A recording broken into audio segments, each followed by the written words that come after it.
જય સ્વામિનારાયણ, જય શ્રી કૃષ્ણ. કેમ છો મિત્રો? બધે મજામાં ને? તો મજામાં જશો, અમે પણ મજામાં જ છીએ. Good morning. Good morning. તો અલ્પમેમાં નવરા થઈને બેસી ગયા છે. બધું કામ થઈ ગયું છે. અને અહીંયા અમારે દેવીભાઈ શેલુભાઈ તમે જોઈ જુઓ, બિસ્કિટ પાણીમાં બોળવી ખાય. બોલો, અરે બિસ્કિટ ખવાય ને છોકરાને મંડાણી છે. મમ્મી નથી એની. હા, એની મમ્મી નથી. એટલે મમ્મી તો છોકરાને ભાત ખાઈ જાવ ને બિસ્કિટ ને હાથો. આ સેલું દેવી હવે નહીં આપતો તાર મમ્મીને બિસ્કિટ. હો, આપવાનું મમ્મી નહીં દેવાનું, નહીં દેવાનું. તો વાગી ગયા છે 11. તો હવે અલ્પા મેડમ રસોઈની કંઈક તૈયારી કરે તો પછી આપણે જમી કાઢવી ને પછી પ્લાન વિચારશું. હા, તો તારે આવું કઈ જમવાનું થશે? જે બનાવો ને ફટોફટ. હા, હલવો બનાવી દૂધીનો. દૂધ જ નથી ઘરમાં. તો તું આગળ એમ કે તમારે જે ખાવું એ બનાવું તો. દૂધ લઈ આવો તો બને.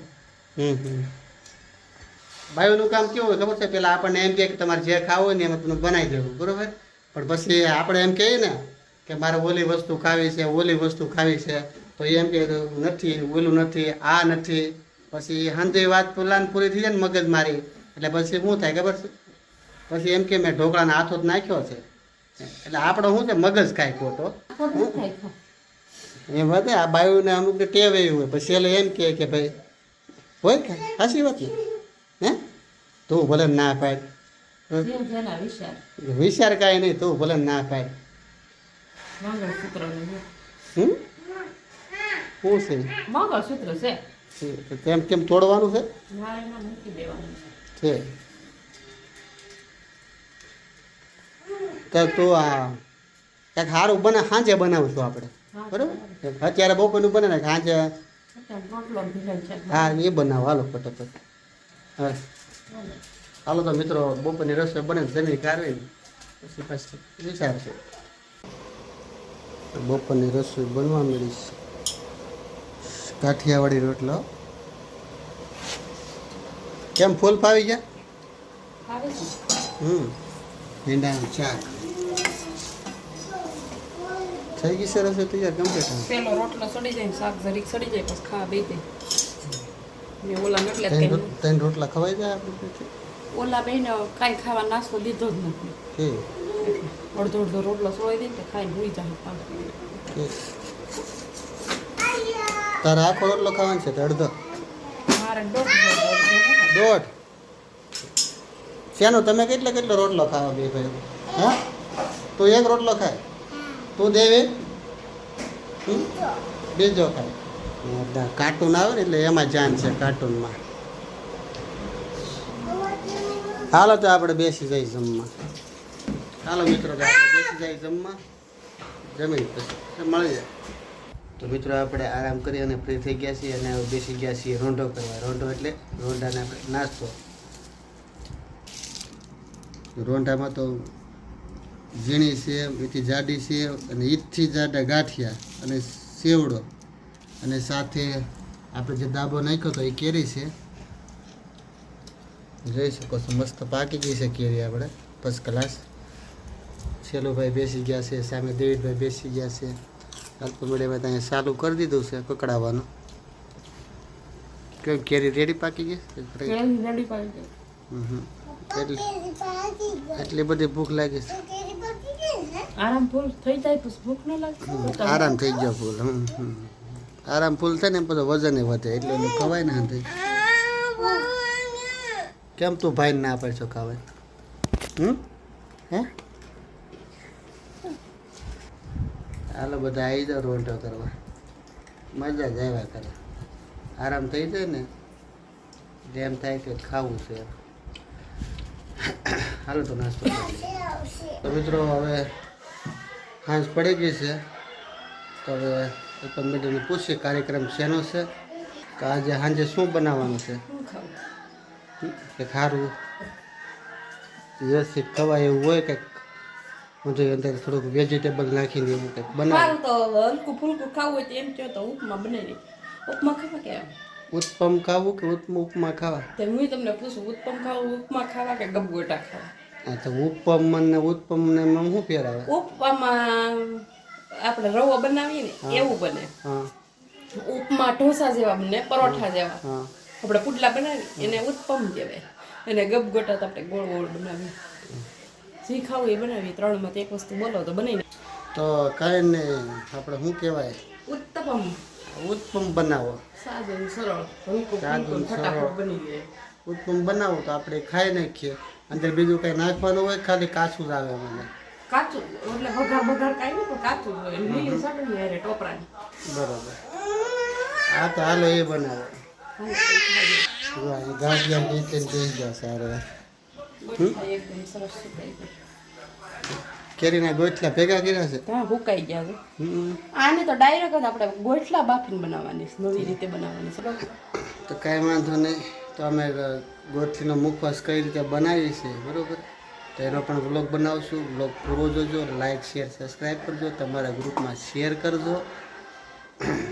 તો ચાલો આપણે વર્તન મેડમ ઉત્પન્નની તૈયારી કરે છે, આપણે એ ખાઈ લઈશું. બીજું હું એટલે તમે શું સુધારે છે? બસ જો કાંદાનું કટિંગ થાય છે, હમ પછી કરવાનું છે ટમેટાનું કટિંગ, હમ અને પછી કરવાનું છે આપણે શિમલા મરચાંનું કટિંગ. હમ કટિંગ થઈ જાય હમ પછી આપણે બધું મિક્સ કરી મસાલો બનાવી અને પછી એન્જોય કરીએ મસાલા ઉત્તપમ. હમ કેવું છે? અને ગ્રીન ચટણી બનાવવાની છે કોકોનટ. બરાબર છે. તો ચાલશે ને તમારે? હાલે જ ને, મારે શું વાંધો છે? મેં કીધા ગરમી જેવું છે ને તો થોડુંક હલકું ફૂલકું તે બનાવી. મસાલા ઉત્પન્નમાં આવે હલકું ફુલકું આવે. તો હલકું ફૂલકું જ આવે. શું રવો હાવ હલકો જ કહેવાય. આપણે કેમ નથી માણસ માંદા પડતા તે રવો ખાવા દેતા, હમ તે હલકું ફૂલકું જ છે. એવું છે. મને તો એમ કે હલકા ફુલકામાં તો મમરા ને એવું આવતું છે. મમરા ખાવ એને હલકું ફુલકું કહેવાય મમરાને એને. બાકી જે ગરમ વસ્તુ થાય ને બને એને હલકું ફુલકું તો લગભગ તો ન કહેવાય મારા અંદાજ પ્રમાણે. આપણે ચણા લોટમાં જેટલું તેલ જોઈએ ને, આપણે પુડલા બનાવી ચણા લોટમાં કેટલું તેલ જોઈએ, આમાં એટલું તેલ ન જોઈએ. બરોબર છે, પણ વસ્તુ થોડીક હલકું ફુલકું ન કહેવાય, પણ થોડુંક આમ હળવું કહેવાય. ખાવા તમે જોઈ શકો છો મારવાડી સ્ટાઇલમાં કાંદા કપાય છે. Southern south. સાઉથ. હા, નહીતર આ શું છે ઓલી પાણીપુરી વાળા ઓલા હોય ને જે ભેળ બનાવતા હોય એ લોકો કાંદા કાપતા હોય આમ જો બે ભાગ કરીને એવા તો લાકડા કટકટ એક કાંદાનો ભૂકો કરી નાખે. આમ આપણને પ્રેક્ટિસ ન હોય ને, એ લોકોની કાયમી પ્રેક્ટિસ હોય. 5-6 કાંદા સુધાર નાખે ને તો ખબર ન પડે. આ જો સેલું ભાઈ તો કાંદા ખાઈ જત બટાઈ ખાઈ જતા. તો હવે આપણે ટમેટાનું કટિંગ થવા માંડ્યું છે, કાંદાનું થઈ ગયું છે.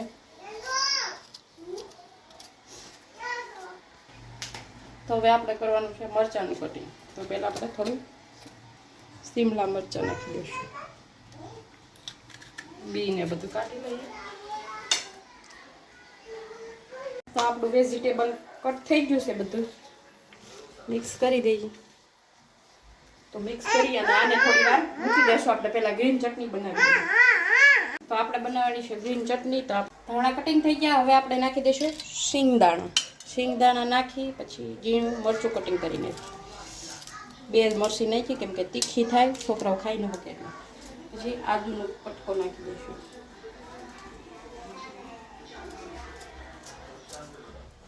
આદુ નાખી દઈશું. હવે નાખીશું દેશું 2 ચમચી જેટલું ટોપરાનું છે.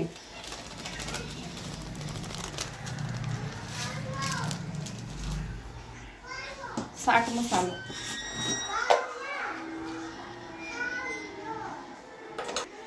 1 ચમચી ચાટ મસાલો, સ્વાદ પ્રમાણે મીઠું અને લાસ્ટમાં લીંબુ.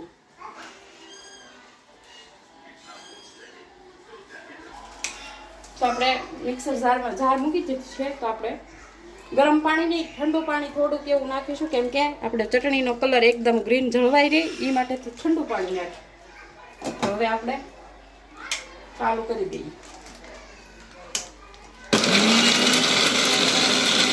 તો હવે આપણી ચટણી તૈયાર થઈ ગઈ છે.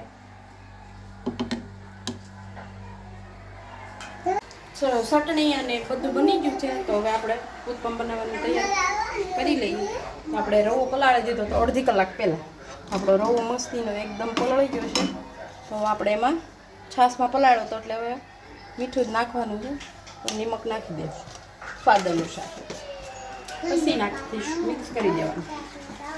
અને અહીંયા ઢોસાની લોઢી ગરમ થવા મૂકી દીધી છે. ઉત્પમ બનાવવાનું ચાલુ કરી દેશું. આપણે પહેલા લગાડી દઈશું તેલ.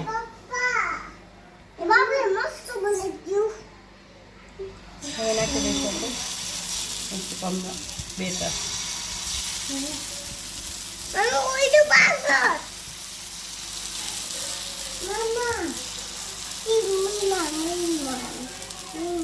આવી રીતના આપણે બધું શાક વેજીટેબલ હોય ને અહીંયા પાથરી દેવાનું.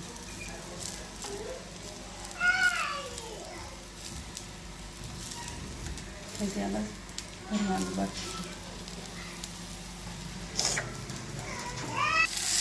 તો એક બાજુ સડી ગયો છે, આપણે બીજી બાજુ પણ સળવી લઈએ. ઘડીક સડવા દો.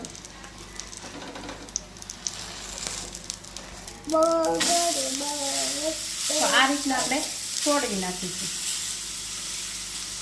હવે આ બાજુ સડે એ સડવા દે સરસ. તો આપણે ઉત્પમ તૈયાર થઈ ગયા છે. દેવડભાઈ અને શ્રેયાંશભાઈ બે ભાઈઓ જમવા બેસી ગયા છે. તમે બટા શું જમો છો? કેવું? ઉત્પન્ન. તું છેલ્લું શું જમે છે? એ તો બે ભાઈ ઉત્પમ ખાવા બેસી ગયા છે. કેવાક બીના છે હે બટા? મસ્તીના. ચેલો કેવાક બીના છે? મસ્તીના બીના છે. હા જમો હો. તો આપણે જમવાનું બેસી જવાનું છે. અને ઉત્પમ તૈયાર થઈ ગયા છે તો હું પણ જમવા બેસી જાય. પછી અલ્પા બેસશે. જેમ જેમ ગરમા ગરમ સડતા જાય મારા પરથી બેસતા જશું. બીજી વાર બનાવશે અને પછી હું જમ. ના હું કઈ બનાવી નહીં. જો આ બનેલા છે જેને ખાવા હોય છે બનાવી લે. બરોબર આપણે બની જાય આપણે બેસી હાથે ખાઈ લેવાના. જેને ખાવા હોય હાથે બનાવી લેવાના. એટલે હું જમી લઉં પછી. નહીં એમ નહીં, જેને ખાવા હોય હાથે બનાવી લેવાના. અરે હું જમી લઉં પછી. નકર એમ વાત હોય તો કે તું હાથે બનાવી લે તો હું તો બે જાવ. આમ જા આપણે ડીશ તૈયાર થઈ ગઈ, બીજું કુક થાય છે. ક્યાં ડીશ તૈયાર થાય છે? ઉત્પમ સલાડ ને ચટણી ગ્રીન છાશ ઠંડી. તો હાલ આપણે બેસી જઈએ અને તમે પણ લોકો આવી જાઓ ઉત્પમ ખાવા. તો વિડીયો લાઈક શેર સબસ્ક્રાઈબ કરજો. તમારા ગ્રુપમાં જે તમે શેર કરજો. ભૂલતા નહીં હો. કમેન્ટ કરજો.